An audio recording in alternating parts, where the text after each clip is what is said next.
আসসালামু আলাইকুম বন্ধুরা, আমাদের আজকের বিষয় আছে ফিলিমোরাতে কিভাবে আমরা ইনসাইড টেক্সট ইফেক্ট তৈরি করতে পারি। তো চলুন শুরু করা যাক। টাইমলাইনে আমাদের একটি ভিডিও ক্লিপ আছে। এই ভিডিও ক্লিপটির উপরে আমরা ইনসাইড টেক্সট ইফেক্ট দিব। তার জন্য আমাদের প্রথমে একটি টেক্সট নিতে হবে। টাইটেলে গিয়ে আমরা এখান থেকে একটি টেক্সট নিব। এই টেক্সটটি নেওয়ার পর আমরা এই টাইটেলটির উপরে ডাবল ক্লিক করব। ডাবল ক্লিক করার পর আমরা এখান থেকে অ্যাডভান্সে যাব। এখানে গিয়ে আমরা টেক্সটটি ডিলিট করে দিব এবং এখানে দেখুন অ্যাড শেপ নামে একটি অপশন আছে। এখানে আমরা ক্লিক করব। ক্লিক করে আমরা এখান থেকে এই শেপটি নিব। এই শেপটিকে আমরা পুরো ভিডিওর সমান করে দিব। দেওয়ার পরে আমরা এই টেক্সটটিকে Ctrl+A প্রেস করে সিলেক্ট করব এবং ডিলিট করে দিব। এবং এখানে আমরা আরেকটি টাইটেল নিব।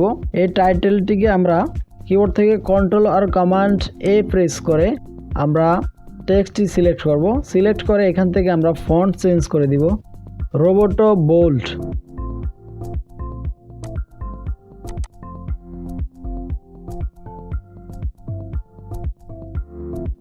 এখানে ধরে আমরা বড় করে দিব।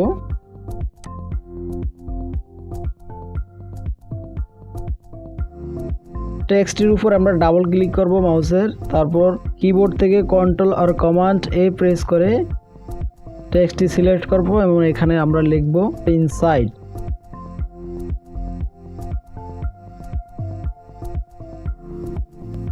এই টেক্সটটিতে আমরা একটি অ্যানিমেশন দিব।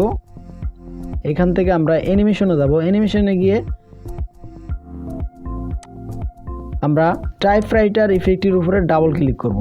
আমাদের টেক্সটটি অ্যানিমেটেড হয়ে গিয়েছে। তো এখান থেকে আমরা ওকেতে ক্লিক করব। টেক্সটটি সিলেক্ট করে আমরা ভিডিওতে যাব।